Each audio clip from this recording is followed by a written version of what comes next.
নমস্কার বন্ধুরা, সৌরভ ব্লগের একটি নতুন ভিডিওতে আপনাদের সকলকে স্বাগত। কেমন আছেন সবাই? আশা করি সবাই ভীষণ ভালো আছেন। আজ আপনাদের সঙ্গে একটি রেসিপি শেয়ার করতে চলে এলাম। আজকের এই মজাদার রেসিপিটি হলো চিকেন মহারানি।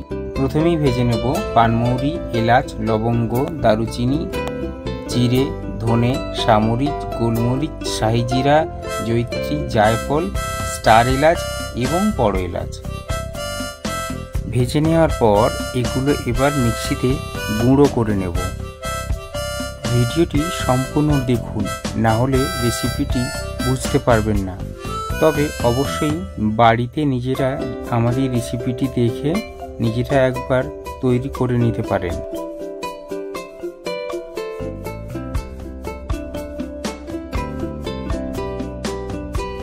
মশলার গুঁড়িগুলো যেন খুবই মসৃণ হয়। বেরেস্তা ভাজার জন্য পেঁয়াজগুলোকে সরু সরু করে কেটে নিতে হবে। পরিমাণ মতন চিকেন নিয়ে ম্যারিনেশন করতে হবে। তবে ম্যারিনেশন করার জন্য লাগবে একটা গোটা পাতিলেবুর রস, কাশ্মীরি রেড চিলি পাউডার, কালো মরিচের গুঁড়ো, স্বাদ মতন লবণ, অল্প হলুদ গুঁড়ো আর লঙ্কার গুঁড়ো এবং ভেজে রাখা পূর্বের মশলাগুলো। চিকেনটি রান্নার সময় ক্যাপসিকাম এবং পেঁয়াজগুলোকে বাল্ব শেপে কেটে নিতে হবে। চিকেনের পরিমাণ অনুসারে আদা এবং রসুন নিতে হবে, চাইলে টমেটোও নিতে পারেন। কড়াইতে অল্প তেল দিয়ে বেরেস্তা ভেজে নেব। তারপর কড়াইতে তেল দিয়ে আদা রসুনগুলোকে ভালো করে ভেজে নেব।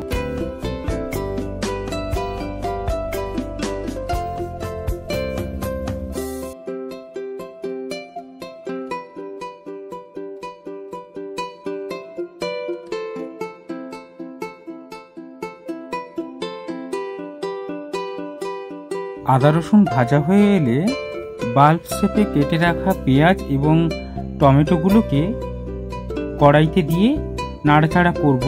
ওগুলো খানিক ভেজে নিতে হবে। বন্ধুরা, রেসিপিটি দেখার ফাঁকে যদি আপনি ফেসবুক থেকে এই রেসিপিটি দেখছেন তাহলে আমার ফেসবুক পেজটি ফলো করুন, আর যদি ইউটিউব থেকে দেখে থাকেন তাহলে চ্যানেলটি সাবস্ক্রাইব করে পাশে থাকুন। ওগুলো ভাজার সময় 1 চামচ নুন দিতে হবে।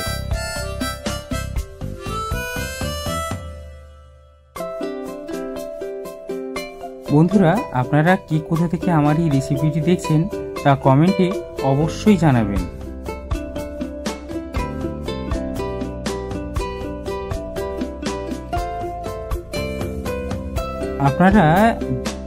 আপনারা যদি আগে কখনো এই রেসিপিটি বানিয়ে থাকেন তাহলে অবশ্যই জানান। ওগুলো ভাজার পাশাপাশি খানিক কাজু দিয়ে ভেজে নেব। ওগুলো 30 থেকে 40% ভাজা হয়ে এলে তারপর কড়াই নামিয়ে ঠান্ডা করতে দেব 3 মিনিট। এরপর ওগুলো গ্রাইন্ডারে দিয়ে ভালো করে পেস্ট করে নেব। তবে হ্যাঁ, পূর্বে ভিজিয়ে রাখতে হবে চালমগজ এবং পোস্ত, এবং সেটাকেও ভালো করে পেস্ট বানিয়ে নিতে হবে। এরপর একটি ফোড়ন রেডি করতে হবে। সেখানে থাকবে গোটা গরম মশলা, এলাচ, লবঙ্গ, দারুচিনি ও কালো জিরা। প্রথমে দিয়ে দেব তেল, তারপর দেব ঘি। আসলে ওই সময় আমার কাছে ঘিটা কম ছিল। পুরোটা ঘি দিয়ে বানালে খুবই সুস্বাদু হয়। আপনারা পারলে ঘি দিয়ে বানান।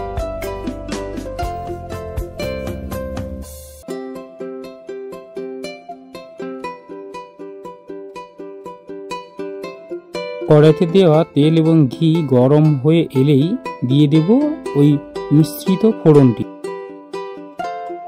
ফোড়নটি দিয়ে খানিক নাড়াচাড়া করব।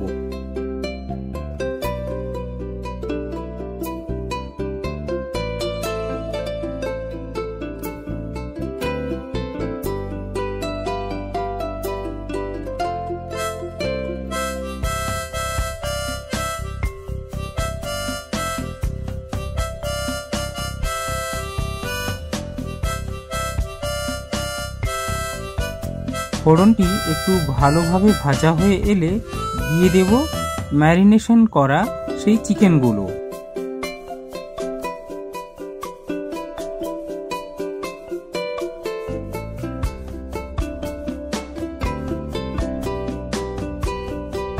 কড়াইতে চিকেনগুলো দিয়ে বেশ ভালো করে নাড়াচাড়া করব। এভাবেই চিকেনটিকে 3 থেকে 4 মিনিট ভালো করে নাড়াচাড়া দিয়ে ভাজতে থাকুন। তারপর ঢাকনা দিন প্রায় 10 মিনিট মতন।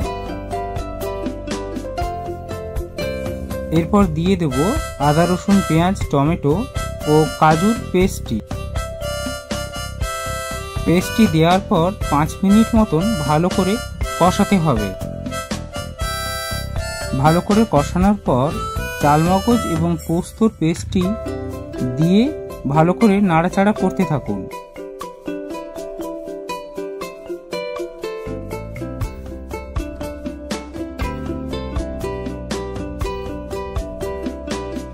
এর মধ্যে কয়েকটা কাঁচা লঙ্কা কেটে নিন। তারপর কেটে রাখা ক্যাপসিকাম আর কাঁচা লঙ্কা ওর ওপর দিয়ে দিন। ওগুলো দেওয়ার পর আরও 5 মিনিট ভালো করে কষান। দেখবেন একটি সুন্দর রং ফুটেছে। তবে হ্যাঁ, এর পাশাপাশি দেখবেন ঘিগুলো পাশে ভেসে উঠেছে।